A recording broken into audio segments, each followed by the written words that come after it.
coming up on this mini episode of The Doctor's Pharmacy. It's not that I see them as this evil empire that intentionally set out to make us hugely overweight or otherwise ill. I mean, these are companies doing what all companies want to do, which is to make as much money as possible by selling as much product as possible. Hi, I'm Kaya Perowit, one of the producers of the Doctor's Pharmacy podcast.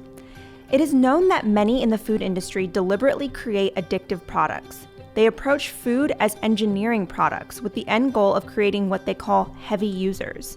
In our very first episode, Dr. Hyman sat down with New York Times investigative reporter Michael Moss to talk about his best-selling book, Salt, Sugar, Fat.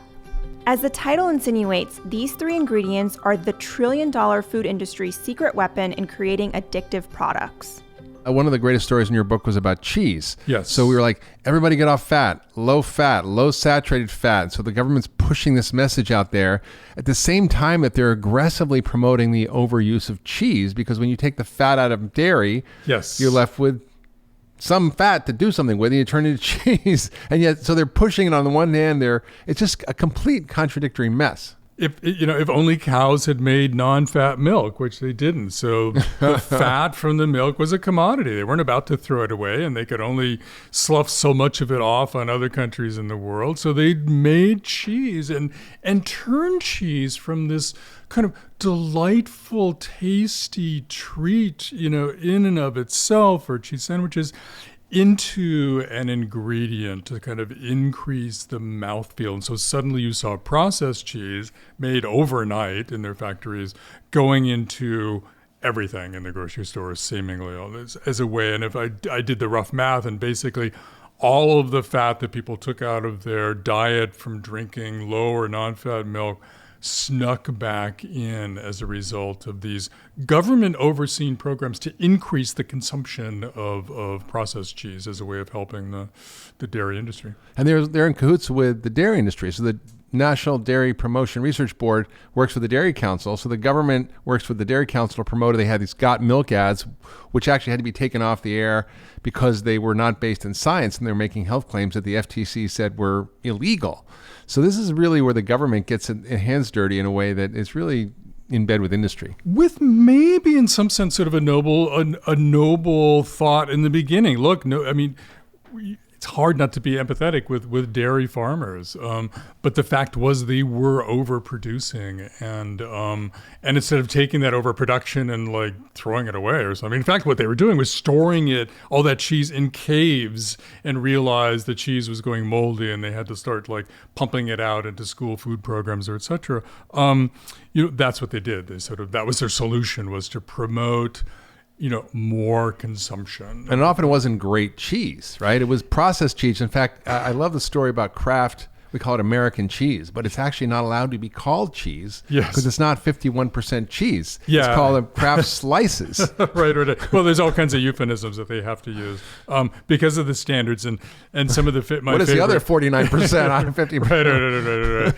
Right. But some of the cheese engineers at Kraft, were in meeting them and tasting cheese, are just kind of appalled at American processed cheese, which to them is was not real cheese. It's not like your heirloom goat cheese from France or something like that. No, but again, it serves this incredibly powerful role in processed food of sort of that providing that mouthfeel, texture, allure. And you talk about Howard Moskowitz, who was a food scientist, who formulated a new tasting Dr. Pepper and had 61 different varieties that we tested over in 3,000 different taste tests. Yes. And they're looking for this magical point you call the bliss point. It was Howard Moskowitz who coined the term the bliss point to apply to that sort of perfect amount of sugar in foods. And it is kind of a precise point on a bell-shaped curve, and anybody who likes sugar in their coffee, for example, can do the test themselves at home. Just add sugar till you get to the point where you really love the coffee, and keep adding sugar, and pretty much you'll be going, yuck. The really kind of important thing for me about that, though, was not that the companies hired people like Howard Moskowitz to engineer foods with the perfect bliss point of sweetness, foods that we know should be sweet and we already consider to be sort of treats like ice cream and soda and cookies. the food companies marched around the grocery store adding sugar to things that weren't sweet before. Salad dressing. And salad dressing, yogurt, pasta sauce, creating kind of this expectancy in us that everything should be sweet. So if you've got kids and you're trying to drag them over to the part of the grocery store where we should all be spending more time, the produce aisle, and they get hit with some sour or bitter notes, the other 4 or 5 tastes that Aristotle wrote about way back when, that's why you have a riot on your hands, because they are attuned, they are expecting everything they need to be sweet. It's true. I mean, one of the surprising facts I uncovered was that your morning low-fat fruit-sweetened yogurt, which is considered a health food, has more sugar per ounce than soda, which is startling, I mean, who knew that walking into the grocery store was such a treacherous thing? I mean, you have to be on your guard at all times, and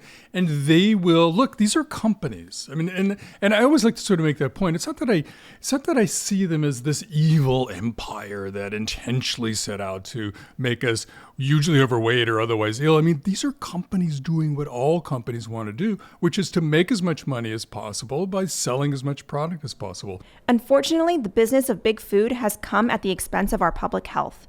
The ultra-processed foods that make up the majority of Americans' diets are driving chronic diseases such as type 2 diabetes, cancer, obesity, and heart disease.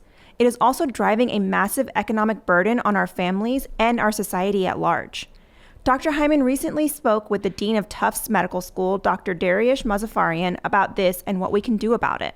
I don't think there's anybody in any business, in any seat of government, or any one of our citizens who wakes up and says, you know what, I want to create a system that makes people sick and fat and kids not be able to learn and people depressed and make our national security worse and causes destruction of our agriculture and environment. There's nobody that says that or wants that as a human being. And so I believe, we appeal to human beings who are behind these companies and behind these policies, that most of them will be able to be brought along. So businesses everywhere, from farm to retail to personalized medicine to packaged foods, are rapidly trying to innovate because customers are demanding different food. They want food that they think is going to make them healthier, that's sustainably sourced, that's good for the environment, that comes from sustainable labor or fair labor practices.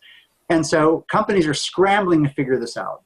To how do I get healthier, affordable food to people? And right now, it's just the market is determining what works and what doesn't. And so that means that companies that are really trying to innovate and do the right thing, if their product costs a little more because they're making it healthier, if it doesn't taste quite as good because they've made it healthier, they're at a disadvantage. And so, and that's insane, right? Those companies should be at an advantage. And so I think we need a national program to spur innovation in business, to help reward through tax policy and other policies, help reward those companies that are trying to do the right thing. There are 3 big picture principles that I'd like to highlight, that I think our report highlights. One is that there are concrete solutions. There are very real, very concrete solutions that we can fix this.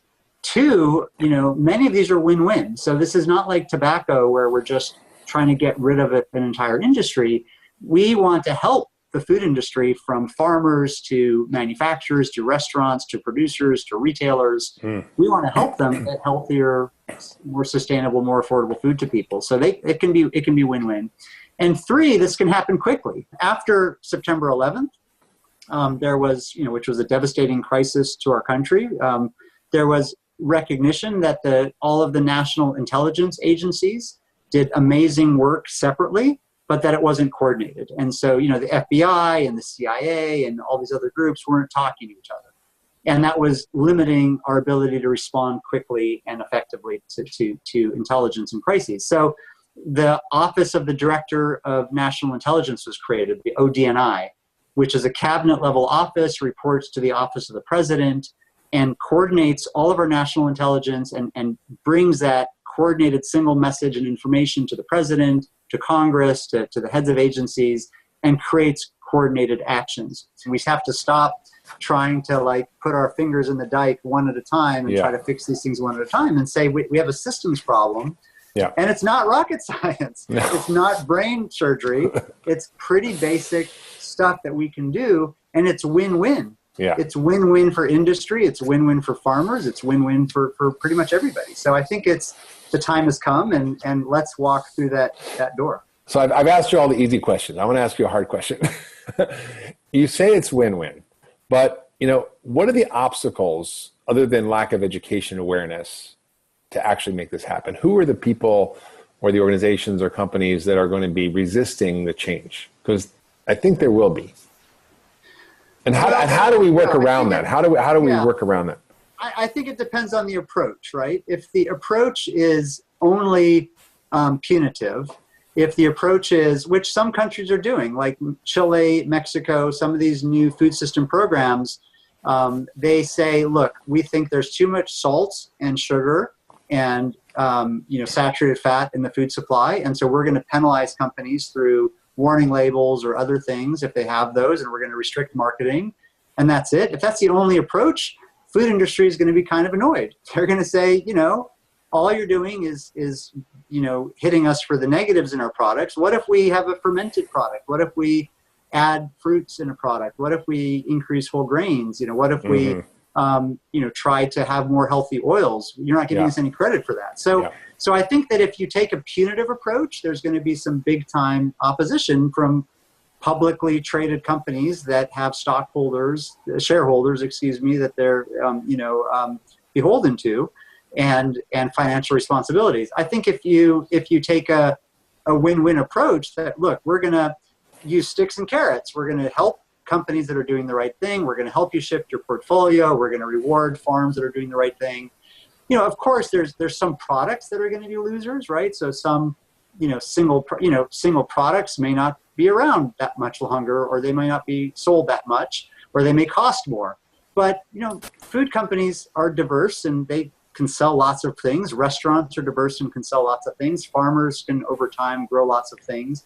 So we don't have a monolithic system with one product like tobacco that we have to get rid of. And food companies are starting to try to create more nutritious products. And so, government has to take on this crazy, complicated system and help spur it and catalyze it and leverage it and nurture it, faster. Maintaining good health is front and center in most of our minds right now.